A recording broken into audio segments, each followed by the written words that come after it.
दोस्तों, लखनऊ में 47 साल का सहारा साम्राज्य अब ढहने की कगार पर है। इसके साथ ही सहारा श्री सुब्रत राय की पत्नी को अपना राजमहल जैसा घर खाली करना पड़ेगा। गोमती नगर के सहारा शहर में ये घर है जिसे खाली करना होगा। नगर निगम की टीम ने इसको लेकर नोटिस भी जारी कर दिया है।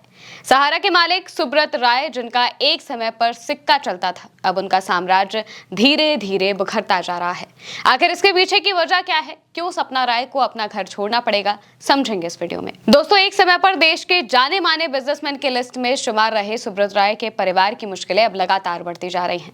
एक रिपोर्ट के मुताबिक गोमती नगर के विपुल खंड क्षेत्र में करीब 170 एकड़ भूमि पर सहारा शहर के निर्माण का प्रस्ताव रखा गया था।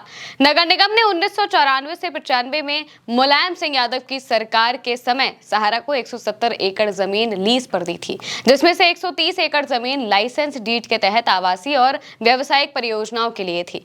लेकिन सहारा समूह ने नियमों का उल्लंघन करते हुए यहां लग्जरी बंगले, ऑडिटोरियम, स्टेडियम और हेलीपैड जैसी सुविधाएं बना ली। इसको लेकर शर्त रखी गई थी कि इस जगह पर आवासीय कॉलोनियां बनी जाएंगी।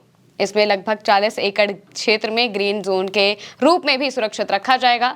बताया जा रहा है कि कंपनी ने इन शर्तों का पालन नहीं किया। इसके चलते नगर निगम ने साल 1997 में ही लाइसेंस डीड रद्द कर दी थी।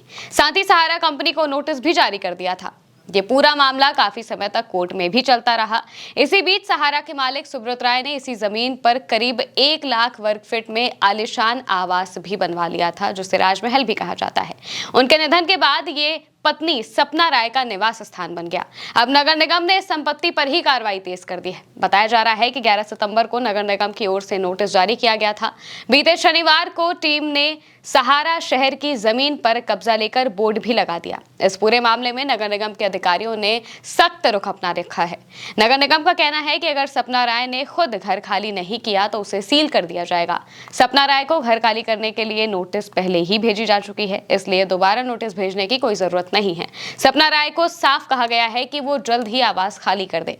इस कार्रवाई के बाद सहारा शहर योजना पूरी तरह से ठप पड़ गई है। अगर योजना तय शर्तों के अनुसार विकसित होती तो यहाँ करीब 1 लाख लोगों को आवासीय सुविधा मिल पाती, मगर कंपनी की लापरवाही और कानूनी पेचों के चलते आज तक कोई भी आवंटी अपना घर या फिर प्लॉट नहीं पा सका है। सहारा के मालिक सुब्रत राय के निधन के बाद परिवार पर लगातार आर्थिक और कानूनी संकट गहराता जा रहा है। वहीं एक और खबर यह भी है कि सहारा इंडिया कमर्शियल कॉर्पोरेशन लिमिटेड यानी कि SICCL ने सुप्रीम कोर्ट से अपने महाराष्ट्र की अंबी वैली और लखनऊ की सहारा सिटी सहित 88 प्रॉपर्टी अडानी ग्रुप को बेचने की इजाजत मांगी है। कंपनी की मांग पर 14 अक्टूबर को सुनवाई हो सकती है। सहारा ग्रुप ने 6 सितंबर को अडानी प्रॉपर्टीज के साथ 88 प्रॉपर्टी बेचने का समझौता किया है, जिसे कोर्ट से मंजूरी चाहिए। SICCL ने बताया है कि ये डील न सिर्फ उनकी संपत्तियों से अच्छी कीमत निकालेगी, बल्कि कोर्ट के आदेशों के मुताबिक बकायों का भुगतान करने में भी मदद करेगी।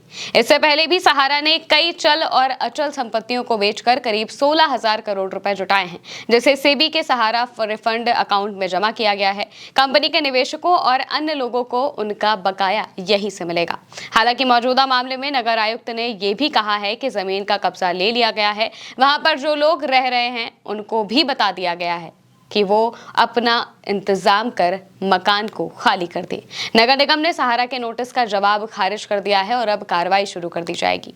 सीलिंग की कार्रवाई के दौरान सहारा शहर के सभी गेट सील कर दिए जाएंगे। फिलहाल परिसर में रह रहे कर्मचारियों, सुरक्षा गार्डों और केयर टेकर को बाहर निकाला जाएगा। केवल एक गेट आवाजाही के लिए खुला रहेगा, जिसे बाद में बंद कर दिया जाएगा। इसके बाद नगर निगम पूरे परिसर को अपने कब्जे में लेकर अपनी सुरक्षा तैनात करेगा।